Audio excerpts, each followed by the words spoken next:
Esther 3ஆம் அதிகாரம் 9ஆம் வசனம். ராஜாவுக்கு சம்மதியானால் அவர்களை அழிக்க வேண்டும் என்று எழுதி அனுப்ப வேண்டும். There is a group of people, their laws are diverse from all others law. 8ஆம் வசனமா? 8. அப்பொழுது ஆமான் அகாஸ்வேரு ராஜாவை நோக்கி, உம்முடைய ராஜ்யத்தின் சகல நாடுகளிலும் உள்ள ஜனங்களுக்குள்ளே ஒருவித ஜனங்கள் சிதறுண்டு பரம்பி இருக்கிறார்கள். அவர்களுடைய வழக்கங்கள் சகல ஜனங்களுடைய வழக்கங்களுக்கும் விகற்பமாயிருக்கிறது. அவர்கள் ராஜாவின் சட்டங்களை கைக்கொள்ளுகிறதில்லை. ஆகையால் அவர்களை இப்படி விட்டிருக்கிறது ராஜாவுக்கு நியாயம் அல்ல. Here we read the Israelites, just a nation like everyone else, but their laws are different. இஸ்ரவேல் ஜனங்களானவர் மற்ற ஜனங்களைப் போல் இருந்தாலும் அவர்களுக்கு இருக்கிறதான பிரமாணங்கள் வித்தியாசமாய் காணப்படுகின்றன. That means their lifestyle and the principles by which they run are different from the common people. அதனுடைய அர்த்தம் என்னவென்றால் அவர்கள் வாழ்கிறதான அந்த வாழ்வின் விதமானது ஒரு சாதாரண மனுஷரை காட்டிலும் அது வித்தியாசமாய் காணப்படுகிறது. The reason is God himself was dictating their lifestyle. காரணம் என்னவென்றால் தேவன் தானே அவர்களுடைய பழக்க வழக்கங்களை குறித்து அவர்களுக்கு எச்சரிப்பு கொடுத்து நடத்தி வருகிறார். And God was going to use them as a model nation for others. தேவன் அவர்களை மற்றவர்களுக்கெல்லாம் ஒரு உதாரண ஜாதியாக நிறுத்தும்படி தேவன் அவர்களை அப்படி செய்தார். So God had to bring them up very strictly. ஆகையினாலே தேவன் அவர்களை மிகவும் கட்டுப்பாடு கூட நடத்த வேண்டியதாக இருந்தது. In the same way in Christian life also there are ordinary Christians, but there are Christians who are supposed to be a model to other Christians and those in the world. அதே வண்ணமாக இந்த உலகத்திலே கிறிஸ்தவர்கள் இருக்கிறார்கள். அவர்கள் பெயர் கிறிஸ்தவர்களாய் இருக்கிறார்கள். ஆனால் ஒரு கூட்ட கிறிஸ்தவர்கள் மற்றவர்களுக்கு மாதிரியாய் விளங்கும்படி அவர்களை தேவன் நிறுத்துகிறார். They have to be a model to other Christians and to those in the world. அவர்கள் மற்ற கிறிஸ்தவர்களுக்கும் மற்ற யாவருக்குமே அவர்கள் ஒரு மாதிரியாய் இருக்க வேண்டியதா இருக்கிறது. So the principle by which God leads them will be different from everyone else. ஆகையினாலே தேவன் அவர்களை நடத்துகிறதான அந்த விதமானது கோட்பாடானது மற்ற எல்லாரை காட்டிலும் வித்தியாசமாய் காணப்படுகிறது. So God will lead them in a very strict way. ஆகையினாலே தேவன் அவர்களை மிகவும் கட்டுப்பாடுக்குள்ளாய் நடத்த வேண்டியதாக இருக்கிறது. So those Christians whom God leads very strictly should not ask God, why are you doing this, why are you doing that, why are you so strict and so on. ஆகையினாலே மிகவும் கட்டுப்பாடு கூட தேவன் நடத்துகிறாரே அப்படிப்பட்ட கிறிஸ்தவர்கள் தேவனை தொடர்ந்து கேள்வி கேட்டுக்கொண்டு, ஏன் ஆண்டவரே, ஏன் என்னை மட்டும் இப்படி நடத்துகிறீர் என்று சொல்லி கேள்வி கேட்க கூடாது. The very strictness by which God brings us is only an indication of our high calling. நாம் மிகவும் கட்டுப்பாடு கூட நடத்தப்படுகிறோமே, அதுவே நம்முடைய உன்னத அழைப்பை வெளிப்படுத்துகிற ஒரு அடையாளமா இருக்கிறது. But that strictness with which God brings us, sometimes we mistake it for cruelty. சில நேரத்தில் தேவன் அப்படி நம்மை மிகவும் கட்டுப்பாடு கூட நடத்தும் பொழுது நாம் அதை சித்திரவதை என்று சொல்லி தவறாக புரிந்து கொள்ளக்கூடாது. We think God is tying us up, locking us up, depriving us of freedom, not letting us live. தேவன் என்னை கட்டி போட்டு வைத்திருக்கிறார், சுதந்திரம் எனக்கு தருகிறதில்லை, என்னை வாழ விடுகிறதில்லை என்றெல்லாம் நாம் நினைக்கிறோம். But when God ties us up like that, it is actually in that tying up there is a liberation of freedom. தேவன் அப்படி நம்மை கட்டுப்பாடுக்குள் நடத்தும் பொழுது அந்த கட்டுக்குள்ளாகவே நமக்குள் தேவனுக்குள் ஒரு சுதந்திரம் நமக்கு கிடைக்கிறது. There was a woman called there was a young girl called Joni Erickson. Joni Erickson என்கிறதான ஒரு சிறிய வாலிப ஸ்திரீ இருந்தாள். When she was a youngster, she was going to Sunday school, going to church and so on. அவள் சிறியவளாய் இருந்த பொழுது ஞாயிறு பள்ளிக்கெல்லாம் சென்று ஒழுங்காக ஆராதனைக்கு சென்று வந்தாள். But one day she was diving from a diving board. ஒரு நாள் அவள் அந்த நீச்சல் குளத்தில் குதிக்கிறதான அந்த பெரிய இடத்திலிருந்து குதித்துக் கொண்டிருந்தாள். She dove into the water and didn't come up again. அவள் அப்படி குதித்த பொழுது அப்படியே சென்று தண்ணீருக்குள் போனாலே தவிர அதற்கு முன் தண்ணீரிலிருந்து அவளால் வெளியே வர முடியவில்லை. Then somebody else went inside and she was lying unconscious under the water. மற்ற சிலர் அந்த தண்ணீருக்குள்ளாய் போய் பார்த்த பொழுது அவள் சுயநினைவு அற்றவளாய் தண்ணீருக்குள் காணப்பட்டாள். When they picked her up, they discovered that when she dove into the water, her head hit a stone at the bottom and she fell unconscious there. அவள் சில மற்றவர்கள் போய் இந்த தண்ணீரில் அவளை பார்த்த பொழுது அவள் அப்படி மேலிருந்து தலைகீழாய் தாவி தண்ணீருக்குள் குதித்தபடியினாலே அந்த வேகத்தின் நிமித்தம் அவள் நேராக சென்று அவளுடைய தலையானது ஒரு கல்லிலே மாட்டிக்கொண்டு அப்படியே நின்று கொண்டிருக்கிறதை கண்டார்கள். From that day till today her life is in a wheelchair. அவளுடைய அந்நாளிலிருந்து இன்றைக்கு வரைக்கும் அவளுடைய வாழ்க்கையானது ஒரு நாற்காலி தள்ளுவண்டியில் தான் வாழ்க்கை நடத்தி கொண்டிருக்கிறாள். Today she is an old lady, she is still alive, but she is still in a wheelchair. அவள் இன்றைக்கு வயதானவள், மிகவும் முதிர்ந்த ஒரு தாய் என்றாலுமோ இன்னும் அந்த உட்கார தள்ளுவண்டியில் தான் உட்கார்ந்து கொண்டிருக்கிறாள். Now we might wonder, why does God do things like this? ஏன் இப்படி தேவன் செய்ய வேண்டும் என்கிறதான ஒரு ஆச்சரியம் நமக்குள் உண்டாகலாம். And our human intellect will only say, God is deprived of so much of freedom that she could have enjoyed in her young days. நம்முடைய மனித ஞானமானது இப்படித்தான் சொல்லும், அவள் தன்னுடைய வாலிப நாட்களில் அவள் அனுபவிக்க வேண்டிய எல்லா சுதந்திரத்தையும் தேவன் அவளுக்கு தவிர்த்து போட்டார் என்றுதான் நாம் இப்படி நினைப்போம். She can't get married like others. மற்றவர்களைப் போல அவளால் விவாகம் பண்ண முடியாது. She cannot enjoy a family life like others. மற்றவர்களைப் போல அவளால் குடும்ப ஜீவியத்தை நன்றாக அனுபவிக்க முடியாது. Why should God do that? தேவன் ஏன் அப்படி செய்ய வேண்டும்? Why is God so cruel? ஏன் தேவன் இப்படி ஒரு சித்திரவதை செய்ய வேண்டும்? So that is a common question that a human mind will ask. அப்படிப்பட்டதான ஒரு பொதுவான கேள்விதான் ஒரு மனித மனத்திற்கு உண்டாகும். But after a few months passed, கொஞ்ச மாதங்களுக்கு பிறகு she started thinking within herself, now there's no point sitting and sulking over this loss. I must find out what I can do as I am. அவள் என்ன நினைக்க ஆரம்பித்தாள் என்றால், இப்படியே நான் உட்கார்ந்து இதை குறித்து நான் துக்கப்பட்டு கேள்வி கேட்டு கசங்கிக் கொண்டிருக்கிறதை காட்டிலும் இப்படி நான் உட்கார்ந்து என்ன செய்ய முடியும் என்பதை நான் யோசிக்கலாம் என்று யோசித்தாள். So she wanted to be of help to others. மற்றவர்களுக்கு உதவியாய் இருக்க வேண்டும் என்று அவள் விரும்பினாள். So she started a radio program called Joni and Friends. ஆகையினாலே அவள் ஒரு வானொலி நிகழ்ச்சி ஆரம்பித்து ஜோனி அவளுடைய நண்பர்களும் என்கிறதான தலைப்பின் கீழ் ஒரு நிகழ்ச்சி நடத்தி வந்தாள். Thousands of people were edified by that radio program. அப்படிப்பட்டதான அந்த வானொலி நிகழ்ச்சியினாலே ஆயிரக்கணக்கான ஆத்துமாக்கள் பக்தி விருத்தி அடைந்தார்கள். Listening to her, hearing about her plight, many people started sending donations to her and to her group.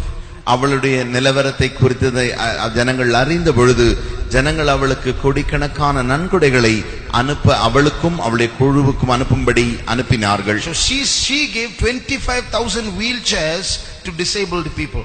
ஆகையினால் அவள் முடிவில் தன்னுடைய உடம்பிலே ஊனமுற்றவர்களுக்காக 25,000 நாற்காலி வண்டிகளை அவள் உருவாக்கி மற்றவர்களுக்கு கொடுத்தாள். She wrote 30 books. 30 புத்தகங்களை எழுதியிருக்கிறாள். She painted many paintings with her teeth. அவளுடைய பல்லுக்கிடையில் வைத்து அநேக படங்களை அவள் நன்றாக வரைந்திருக்கிறாள். Holding a brush with her mouth, she painted many paintings. தன்னுடைய அந்த பிரஷை எடுத்து தன்னுடைய பல்லுகளுக்குள்ளாய் வைத்து அநேக வர்ண படங்களை அவள் வரைந்தாள். She acted in a movie narrating her own testimony. அவளுடைய சொந்த சாட்சி விளக்குகிறதான ஒரு சினிமா படத்தையும் அவள் நடித்தாள். Look at the number of things a disabled person did. ஒரு ஊனமுள்ள ஒரு தாயானவள் செய்தான அநேக காரியங்களை எண்ணி பாருங்கள். And now look at her own confession. இப்பொழுது அவளுடைய அறிக்கையை, சொந்த அறிக்கையை பாருங்கள். After all these achievements, இவைகள் எல்லாவற்றையும் அடைந்து தீர்ந்த பின்பு, you know what she said? அவள் என்ன சொன்னாள் தெரியுமா? If this had not happened to me, இந்த காரியம் எனக்கு நடக்காமல் போயிருந்தால் I would probably have got married. நான் ஒருவேளை விவாகமாயிருப்பேன். And I may have got divorced. நான் ஒருவேளை விவாக ரத்துமாயிருப்பேன். And I would have ended up my life in frustration and dissatisfaction. சலிப்பிலும் அதிருப்தியிலுமே என்னுடைய வாழ்க்கை முடிந்திருக்கும். But I thank God for permitting this in my life, because this happened, so much of help I have been to other people. தேவன் இந்த காரியம் எனக்கு நடக்க செய்தபடியினால் நான் தேவனுக்கு நன்றியுள்ளவளாய் இருக்கிறேன். ஏனென்றால் அநேகருக்கு இன்றைக்கு நான் உதவியாய் இருக்கும்படியாக. If this had not happened to her, would she have started a radio program? Question mark. Would she have donated 25,000 wheelchairs to others? Question mark. Would she have written 30 books? Question mark. Would she have painted paintings with her teeth? Question mark. இந்த காரியம், இப்படிப்பட்டதான ஊனம் அவளுடைய வாழ்க்கையில் இப்படிப்பட்டதான ஆபத்து நடைபெறாமல் போயிருந்தாள். அவள் முதலாவது கேள்வி, வானொலி நிகழ்ச்சி இப்படி நடத்தி இருப்பாளா? அது முதல் கேள்வி. இரண்டாவது கேள்வி, பல்லுகளுக்கு இடையில் வைத்து அநேக வர்ணப்படங்களை வரைந்திருப்பாளா? அது இரண்டாவது கேள்வி. மூன்றாவது கேள்வி, 25,000 நாற்காலி சேர்களை அவள் உண்டாக்கி மற்றவர்களுக்கு அன்பளிப்பாய் தந்திருப்பாளா? அது மூன்றாவது கேள்வி. 30 books. 30 புத்தகங்களை அவள் எழுதியிருப்பாளா என்பதுதான் நான்காவது கேள்வி. She would have got married. She may have gone to going to work, working for herself, for her family, and lived a life like that and ended herself. அவள் விவாகமாகி மற்றவர்களை போல வேலைக்கும் போய் மற்றவர்களை போலவே தன்னுடைய வாழ்க்கையை நடத்தி வாழ்க்கையை முடிந்திருக்கும். So in what we call a restriction, a limitation in her life, she actually expanded her usefulness to others. ஆகையினாலே நாம் என்ன கட்டுப்பாடு என்று நினைக்கிறோமோ அவ்வளவுதான் அளவுக்குட்பட்டது என்று நினைக்கிறோமோ அந்த காரியத்தில் அவள் மிக அதிகமான சுதந்திரத்தை உணர்ந்தாள். In the same way, அதே வண்ணமாக when God restricts us through laws and discipline, he is not tying us up, he is only making us and preparing us for higher purposes. தேவன் நம்மை ஒழுக்கம் கட்டுப்பாடு இந்த காரியங்களுக்குள்ளாய் பிரமாணங்களுக்குள்ளாய் நம்மை கட்டுப்படுத்தி கொண்டு வரும் பொழுது God is only using us and making us for higher purposes. தேவன் மேலான உன்னதமான நோக்கங்களுக்காகவே நம்மை பிரயோஜனப்படுத்தும்படி அப்படி செய்கிறார் என்று நாம் விளங்கிக் கொள்ள வேண்டும். For example, here in our church we are very strict for very small things. உதாரணமாக நம்முடைய சபையில் சின்ன சின்ன காரியங்களுக்கு கூட நாங்கள் மிகவும் கட்டுப்பாடு கூட இருந்து கொண்டிருக்கிறோம். Even Jesus was very strict when he taught people. இயேசுவும் கூட ஜனங்களுக்கு போதித்து வந்த பொழுது அவரும் மிக மிக ஒழுக்கமான கட்டுப்பாட்டுக்குள் வைத்திருந்தார். He had a big crowd following him. அவருக்கு பின்பாக ஒரு திரளான கூட்டம் அவரை பின்பற்றி வந்து கொண்டிருந்தது. When he started teaching some hard teaching, some people started asking questions. This doctrine is too hard. Who can live like this? கடினமான அவர் போதனைகளை செய்த பொழுது ஜனங்கள் அவரை பார்த்து கேள்வி கேட்டார்கள். உம்முடைய போதனை மிகவும் கடினமாக இருக்கிறது, யார் இப்படி எல்லாம் ஜீவிக்க முடியும் என்று கேட்டார்கள். And the Bible says from that time they stopped following him and went away. வேதம் சொல்கிறது அந்நேரம் முதற்கொண்டு ஜனங்கள் அவரை விட்டு போனார்கள். When Jesus saw those people going away, he didn't clap his hands and say, hey, don't go away, come back. Okay, I won't teach it. I won't teach this. I won't be so strict. I'll teach some shallow truths.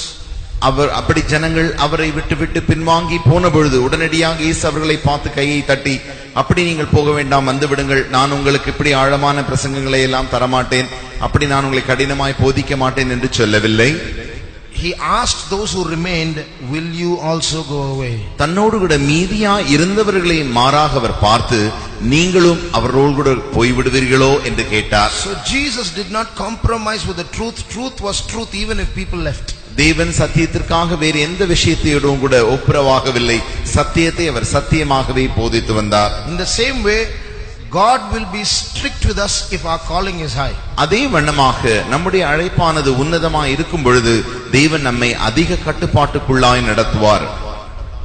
When Prince Charles was studying in his school days, there's a story about him. இளவரசர் Charles அவர்கள் பள்ளியிலே படித்துக் கொண்டிருந்த பொழுது அவரை குறித்ததான ஒரு கதை உண்டு. He was going to a tea shop with his friends during break time in his school days to have a cup of tea with his friends. அவருடைய பள்ளி நாட்களிலே அவருடைய நண்பர்களோடு கூட சேர்ந்து கொண்டு டீ குடிக்கும்படியாக ஒரு பக்கத்தில் இருக்கிறதான அந்த டீ கடைக்கு அவர் சென்றிருந்தார். They all ordered a cup of tea. அவர்கள் எல்லாரும் தங்களுக்காக ஒரு கப் டீயை அவர்கள் ஆர்டர் செய்திருந்தார்கள். And they all drank and Prince Charles also put it to his mouth to drink. அவர்கள் எல்லாரும் குடிக்க ஆரம்பித்தார்கள். அப்படியே சார்லஸ் அவர்களும் அந்த கப்பை எடுத்து குடிக்க ஆரம்பித்தார். Suddenly he felt a tap on his shoulders. திடீரென்று அவருடைய தோளிலே யாரோ தட்டுவதை போல அவர் உணர்ந்தார். He stopped. Who was that? அது யார் என்று அவர் திரும்பி நிறுத்தி பார்த்த பொழுது That was his bodyguard. அவருடைய பாதுகாவலரே அப்படி செய்தார். Bodyguard told him, sir, you should not drink that. அந்த பாதுகாவலர் அவரை பார்த்து சொன்னார், ஐயா, நீங்கள் இதை குடிக்க கூடாது. In other words, all your classmates, they can drink that, but you are a prince, you can't drink from an ordinary tea shop. மற்ற வார்த்தைகளை சொல்ல போனால் மற்ற உன்னுடைய எல்லா நண்பர்களும் அந்த தேயிலை அருந்தலாம், ஆனால் நீரோ இளவரசராயிருக்கிறபடினால் நீர் அதை அருந்தக்கூடாது. You have a kitchen, you have a cook, you are a prince, you have to have only from there. நீங்கள் உங்களுக்கென்றே ஒரு சமையலறை உண்டு, சமையல் ஆள் உண்டு. நீங்கள் இளவரசராய் இருக்கிறபடினால் நீங்கள் அங்கே செய்யப்படுகிறதை தான் அருந்த வேண்டும். So you can't do like others. நீங்கள் மற்றவர்களைப் போல செய்யக்கூடாது. So a prince has a special upbringing. ஆகையினாலே இளவரசருக்கு ஒரு வளர்ப்புக்கென்றே ஒரு தனியான விசேஷ வளர்ப்பு உண்டு. So God is very strict with us because our upbringing is very special. நம்முடைய வளர்ச்சியானது மிகவும் விசேஷமாய் இருக்கிறபடினாலே தேவன் நம்மை மிகவும் அதிகமான கட்டுப்பாடுக்குள்ளாய் தேவன் நம்மை நடத்துகிறார். That's why we are very strict. ஆகையினால் தான் நாங்களும் கூட மிகவும் கட்டுப்பாடுக்குள் உங்களை வைத்திருக்கிறோம். We don't allow young boys to talk to young girls. நாங்கள் வாலிப சகோதரரை வாலிப சகோதரிமார் கூட நாங்கள் பேச விடுகிறதில்லை. We don't permit love marriages in our church. எங்களுடைய சபைகளிலே காதல் திருமணத்தை நாங்கள் அனுமதிக்கிறதில்லை. For small things we will refuse to take tithes or give communion. சின்ன சின்ன காரியங்களுக்கு கூட நாங்கள் உங்களிடத்தில் தசமபாகம் வாங்குகிறதில்லை, அவர்களுக்கு ராபோஜனமும் கொடுக்கிறதில்லை. Sometimes people might mistake this for punishment. No, but we are strict so that our end might be glorious. சிலர் இதை தண்டனை என்று நினைக்கிறார்கள். அதற்கல்ல, நம்முடைய முடிவு மகிமையுள்ளதா இருக்கும்படியாக நாங்கள் மிகவும் கட்டுப்பாட்டுக்குள் ஜனங்களை நடத்துகிறோம். For example, in the truth of divine healing. உதாரணமாக தெய்வீக சுக சத்தியத்தை எடுத்துக்கொண்டால், here in our church we look only to Jesus for divine healing and we don't take medicine. எங்களுடைய சபையிலே நாங்கள் தேவனை மாத்திரம், இயேசுவை மாத்திரம் சுகத்திற்காக நோக்கி பார்க்கிறோமே தவிர நாங்கள் மருந்து எடுக்கிறதில்லை. Now those who take medicine are not going to go to hell. மருந்து எடுக்கிறவர்கள் எல்லாரும் நரகத்திற்கும் போவதில்லை. But it is a higher law for those who are going to have a higher calling. இது ஒரு உன்னதமான பிரமாணமாய் இருக்கிறது. யாருக்கென்றால் உன்னதமான அழைப்பு பெற்றவர்களுக்கு இது ஒரு உன்னதமான அழைப்பாய் காரியமாய் பிரமாணமாய் இருக்கிறது. So for those who have a high calling, this is a high law. யாருக்கெல்லாம் உன்னத அழைப்பு இருக்கிறதோ அவர்களுக்கெல்லாம் உன்னத பிரமாணமாய் இது காணப்படுகிறது. I'll prove this to you. இதை நான் உங்களுக்கு நிரூபிக்கிறேன். If you look at history, about 3500 years ago, ஏறக்குறைய 3500 ஆண்டுகளுக்கு முன்பாய் நீங்கள் சரித்திரத்தை திரும்பி பார்த்தால், or 1500 BC, இயேசு பிறப்பதற்கு முன் 1500 ஆண்டுகளுக்கு முன்பாக, Egypt was the leading country in science. அறிவியல் பிரகாரமாக எகிப்து தான் எல்லா காரியங்களிலும் மிகவும் தேர்ச்சி பெற்ற வளர்ச்சி பெற்ற நாடாயிருந்தது. They were the foremost in science and medicine. அவர்கள் அறிவியலிலும் மருத்துவத்திலும் மிகவும் முன்னேறினவர்களாய் இருந்தார்கள். Nobody had a medical knowledge like the Egyptians had in those days. அந்த நாட்களில் எகிப்திற்கு இருந்ததான அந்த அறிவை போல வேறு யாருக்கும் அப்படிப்பட்ட அறிவு இருந்ததில்லை. In fact, they had a book called Papyrus Ebers, which had remedies for about 800 diseases. சொல்லப்போனால் அவர்களுக்கு ஒரு புத்தகம் உண்டாயிருந்தது, பெப்பைரஸ் எமிடஸ் என்கிறதான புத்தகம். அந்த புத்தகத்தை நீங்கள் வாசிக்கும் பொழுது ஏறக்குறைய 3500 வியாதிகளுக்கு இருந்ததான மருந்துகள் குறித்து அவர்கள் எழுதியிருந்தார்கள். They had remedies for about 800 remedies for different diseases. பலவிதமான வியாதிகளுக்கு 800 விதமான பலவித மருந்துகளை அவர்கள் வழிபோக்குகளை கண்டுபிடித்து வைத்திருந்தார்கள். So they had such a big book. அப்படிப்பட்ட பெரிய புத்தகம் அவர்கள் கையில் இருந்தது. Now listen carefully. இதை நீங்கள் இப்பொழுது கவனமாய் கேளுங்கள். Moses was born in that time. அந்த நேரத்தில் தான், அந்த காலத்தில் தான் மோசே பிறந்தார். Moses was born 1500 BC. மோசே பிறந்ததான வருடமானது இயேசு பிறப்பதற்கு 1500 ஆண்டுகளுக்கு முன்பாக. There is a verse in the Bible, Moses was learned in all the sciences of Egypt. நாம் வேதத்திலே வாசிக்கிறோம், மோசே எல்லா ஞானத்திலும் மிகவும் கற்று தேர்ந்தவனாய் இருக்கிறான். எகிப்தில் உள்ள சாஸ்திரங்கள் எல்லாவற்றிலும் அவன் மிகவும் கற்று தேர்ந்தவனாய் இருந்தான். Read that verse in Acts chapter 7 verse 22. அந்த வசனத்தை வாசிப்போம். அப்போஸ்தலர் 7ஆம் அதிகாரம் 22ஆம் வசனம். மோசே எகிப்தியருடைய சகல சாஸ்திரங்களிலும் கற்பிக்கப்பட்டு. So see, Moses learnt all the science books. மோசே அவர்களுடைய எல்லா அறிவியல் சாஸ்திரங்களை எல்லாவற்றையும் படித்திருந்தவன். So we know without doubt that Moses would have learnt Papyrus Ebers also. இதன் மூலமாக சந்தேகம் இல்லாமல் நம்ம அறிந்து கொள்ளலாம், மோசே இந்த பெப்பைரஸ் என்கிறதான புத்தகத்தையும் நன்றாக படித்திருப்பார். Now listen carefully. இப்பொழுது கவனமாய் கேளுங்கள். God makes Moses study the medical book. தேவன் மோசேயை அந்த மருத்துவ புத்தகத்தை படிக்கச் செய்தார். Then makes him the leader of Israel. அதற்கு பின்பாக அவனை இஸ்ரவேலின் தலைவனாக மாற்றினார். And through him takes the whole Israel to Mount Sinai. அவன் மூலமாக முழு இஸ்ரவேலரையும் சீனாய் மலைக்கு கர்த்தர் கொண்டு போகிறார். On the way stops them at a lake. போகிறதான வழிகளிலே அவர்களை நீரூற்றண்டையில் தேவன் நிறுத்துகிறார். And tells them, அவர்களை பார்த்து சொல்லுகிறார், if you do as I tell you, நான் சொல்லுகிற வண்ணமாய் நீங்கள் செய்தால், if you keep all my commandments, என்னுடைய எல்லா பிரமாணங்களை நீங்கள் கை கொண்டால், I won't allow the diseases of Egypt to touch you. எகிப்துக்கு வந்ததான வியாதிகள் ஒன்றையும் உங்களில் வரப்பண்ணேன், தொடவும் விடமாட்டேன். I am the Lord that healeth thee. நானே உன் பரிகாரியாகிய கர்த்தர். Now just listen to that carefully. அதை நீங்கள் இப்பொழுது கவனமாய் கேளுங்கள். Who said those words? யார் அந்த வார்த்தைகளை சொன்னது? God through Moses. தேவன் மோசேயின் மூலமாய் சொல்லுகிறார். God makes Moses study the medical book fully and doesn't use even one word in that medical book in the 5 books that Moses wrote. மோசே தேவன் அந்த அறிவியல் சாஸ்திரங்கள், மருத்துவ புத்தகங்களை எல்லாம் நன்றாக கற்பிக்கப்படும்படி செய்து விட்டார். ஆனால் அந்த காரியங்களில் ஒரு வார்த்தையை கூட அவன் எழுதினதான 5 புத்தகங்களிலும் பிரயோஜனப்படுத்தாதபடிக்கே தேவன் செய்தார். So what is God doing? ஆகையால் தேவன் என்ன செய்கிறார்? Egypt is a country advanced in science. எகிப்து தேசமானது மிகவும் அறிவியலில் தேர்ந்த முதிர்ச்சியான ஒரு தேசம். Lot of medical solutions are there. அங்கே அறிவியல் பூர்வமான அநேக தீர்வுகள் உண்டு. Israel is also there. இஸ்ரவேலரும் அங்கே இருக்கிறார்கள். What does God do? தேவன் என்ன செய்கிறார்? Brings them out. அவர்களை வெளியே கொண்டு வந்து takes them to another place. மற்றொரு இடத்திற்கு கொண்டு போய் and tells them, அவர்களை பார்த்து சொல்லுகிறார், you do as I say. நான் கற்பித்த வண்ணமாய் நீங்கள் செய்யுங்கள். Look at the Egyptians. எகிப்தியரை நோக்கி பாருங்கள். They've got so many diseases. அவர்களுக்கு அநேக வியாதிகள் வந்திருக்கிறது. So many solutions. அநேக தீர்வுகளும் உண்டாயிருந்தன. But still so many are sick and dying. என்றாலும் அநேகர் வியாதியிலே செத்து போயிருக்கிறார்கள். But if you do as I say, ஆனால் நான் கற்பித்த வண்ணமாய் நீங்கள் செய்து வந்தால் all these diseases won't touch you. இந்த வியாதிகளில் ஒன்றையும் உங்களில் வரப்பண்ணேன், தொடவும் விடமாட்டேன். I am the Lord that healeth. நானே உன் பரிகாரியாகிய கர்த்தர். And who's telling this? யார் இதை சொல்லுகிறது? The man who knew the medicine of Egypt the most. இந்த மனிதனானவன் எகிப்தின் மிகவும் வைத்தியங்கள் எல்லாவற்றிலும் கற்று தேர்ந்த ஒரு மனிதனிடத்தில் சொல்லுகிறார். So what is God telling the Israelites? இப்பொழுது இஸ்ரவேல் தேவன் என்ன சொல்லுகிறார்? Oh Israel, Moses knows all medical knowledge, but I am not allowing him to use it. I am giving you a different set of laws. இஸ்ரவேலரே, மோசே எல்லா சாஸ்திரங்களிலும் அறிவியல் மருத்துவத்திலும் மிகவும் கற்று தேர்ந்தவன். என்றாலுமோ அவைகளில் ஒன்றையும் உங்களுக்கு நான் பிரயோஜனப்படுத்த போகிறதில்லை. Some of the medicines that were used in those days, அவர்கள் உபயோகித்ததான மருந்துகள் எல்லாம்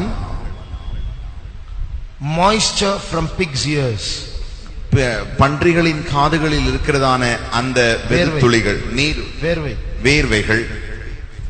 So if a pig sweats, take the sweat from a pig's ear, that is used as medicine. ஒரு பன்றியானதுக்கு வேர்க்கும் பொழுது அதன் காதில் இருந்து அந்த வேர்வை துளிகளை எடுத்து அதை மருந்தாய் உபயோகிப்பார்கள். Lizard's blood was used as medicine. பல்லியுடைய இரத்தத்தையும் கூட அவர்கள் மருந்தாய் உபயோகிக்கிறார்கள். Hippopotamus fat was used as medicine. அந்த நீர் யானையுடைய அந்த கொழுப்பையும் கூட மருந்தாய் அவர்கள் உபயோகித்தார்கள். Snake's fat was used as medicine. பாம்பின் கொழுப்பையும் கூட மருந்தாய் உபயோகித்தார்கள். Another medicine was take a donkey's tooth and crush it in honey and apply it on your hair if you don't want your hair to fall. உன்னுடைய முடி விழாமல் இருக்க வேண்டுமானால் நீ கழுதையின் அந்த பல்லை எடுத்து நன்றாக நொறுக்கி அதை தேனோடு கூட கலக்கி நீ தலையில் அதை தேய்த்தால் போதும், முடி விழாது. All kinds of but do you see any of these in the Bible? இந்த இவ்வளவு பெரிதான மருத்துவ வைத்தியங்கள் எல்லாம் இவைகளில் ஒன்றாகிலும் நாம் வேதத்தில் பார்க்க முடிகிறதா? You won't see any medical prescription in the Bible which is found in the papyrus ebers. அந்த papyrus என்கிறதான புத்தகத்தில் எழுதப்பட்டதான ஒரு காரியமும் மருந்து காரியங்கள் வேதத்தில் நாம் காண முடியாது. What is the conclusion? இதனால் நாம் அறிந்து கொள்வது என்ன? Oh Israel, Egypt survives by its medical book, but you survive by me. இஸ்ரவேலரே, எகிப்தியர் தங்களுடைய மருத்துவ புத்தகத்தினாலே உயிர் வாழ்ந்து வந்தார்கள், ஆனால் நீங்களோ என்னால் வாழ்கிறீர்கள். Read that in Tamil. அதை தமிழிலே வாசிப்போம். Exodus 15:26. யாத்திராகமம் 15ஆம் அதிகாரம் 26ஆம் வசனம். நீ உன் தேவனாகிய கர்த்தரின் சத்தத்தை கவனமாய் கேட்டு அவர் பார்வைக்கு செம்மையானவைகளை செய்து அவர் கட்டளைகளுக்கு செவி கொடுத்து அவருடைய நியமங்கள் யாவையும் கைக்கொண்டால் நான் எகிப்தியருக்கு வரப்பண்ணின வியாதிகளில் ஒன்றையும் உனக்கு வரப்பண்ணேன். நானே உன் பரிகாரியாகிய கர்த்தர் என்றார். See, Jesus there God does not say நானும் உன் பரிகாரியாகிய கர்த்தர். He doesn't say that. இயேசு இப்படி சொல்லவில்லை, நானும் உன் பரிகாரியாக கர்த்தர் என்று சொல்லவில்லை. He didn't even say நான் உன் பரிகாரியாகிய கர்த்தர். நான் உன் பரிகாரியாக கர்த்தர் என்றும் அவர் சொல்லவில்லை. He says நானே உன் பரிகாரியாகிய கர்த்தர். தமிழிலே நானே உன் பரிகாரியாக கர்த்தர் என்று அவர் சொல்லுகிறார். That means when it comes to sickness, I alone have to heal you, no one else, nothing else. அதனுடைய அர்த்தம் என்னவென்றால், வியாதி என்று உனக்கு ஒன்று வரும் பொழுது நான் ஒருவர் மாத்திரமே உன்னை சுகமாக்க வேண்டும். If it was நானும் உன் பரிகாரியாகிய கர்த்தர், then God would have used Moses' knowledge, medical knowledge. He read all those medical books and God would have inserted in those laws, for this use moisture from pig's ears, for this use lizard's blood, and so on. நானும் உன் பரிகாரியாக கர்த்தர் என்று சொல்லி இருப்பாரே என்றால், மோசே அவன் படித்ததான அந்த எல்லா மருத்துவ புத்தகத்தின் அறிவையும் தேவன் உபயோகித்து, இந்த வியாதிகளுக்கு நீ பன்றியின் வேர்வை உபயோகிப்பாக, இந்த வியாதிகளுக்கு கழுதையின் பல்லை உபயோகிப்பாக என்று அவர் சொல்லி இருப்பார். I have a book written by a doctor. நான் ஒரு வைத்தியரால் எழுதப்பட்ட புத்தகம் எனக்கு உண்டு. He shows there many things that God writes in the Bible which doctors have discovered only 150 years ago, which God put in the law book 3500 years ago. அவர் சொல்லுகிறார், அநேக காரியங்கள் தேவன் 3500 ஆண்டுகளுக்கு முன்பாக தேவன் தன்னுடைய பிரமாணங்களில் வேதத்தில் எழுதி வைத்த அநேக காரியங்கள் எல்லாம் 150 ஆண்டுகளுக்கு முன்பாகத்தான் வைத்தியர்கள் அதை கண்டுபிடித்திருக்கிறார்கள். So God's laws in His word are superior. You listen to my laws of hygiene, of health, I won't put any of these diseases. சுகாதாரமாய் இருப்பது, ஆரோக்கியத்தை குறித்ததான தேவனுடைய அந்த 3500 ஆண்டுகளுக்கு முன்பாகவே எழுதின அந்த பிரமாணங்களை நீ கைக்கொண்டால் ஒரு வியாதியும் உனக்கு வர பண்ணேன். For example, உதாரணமாக, sewage system and sanitation is something only 200 years old in the history of man. நாம் மனிதனுடைய சரித்திரத்தில் பார்க்கும் பொழுது கழிவு நீர் வாய்க்கால்கள், சுத்தங்கள், இவைகள் எல்லாம், சுகாதாரம், இவைகள் எல்லாம் 200 ஆண்டுகளாய்த்தான் கடைபிடிக்கப்பட்டு வருகிறது. In many parts of Europe, human filth, excrement will be put in a dustbin and put on the streets. நீங்கள் ஐரோப்பாவிலே பார்ப்பீர்கள் என்றால் மனிதனுடைய கழிவுகள் எல்லாவற்றையும் ஒரு குப்பை தொட்டியில் போட்டு ஒரு குடியில் போட்டு வைப்பார்கள். குடியில் இல்ல, streets. அதை தெருவில் போட்டு வைத்திருப்பார்கள். So it will be lying in the streets there for days together. Flies will be sitting there, insects will be sitting there. It will all be on top of the street, not in a hole. அது தெருவின் மேலே அந்த மண்மேடுக்கு மேலாய் காணப்படும். அங்கே பலவிதமான பூச்சிகளும் கொசுக்களும் ஈக்கள் எல்லாம் சுத்தி கொண்டிருக்கும்.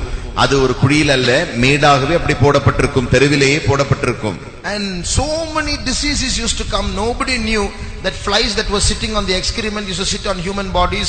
Germs used to generate there and defile human beings and make them sick. Nobody realized the connection.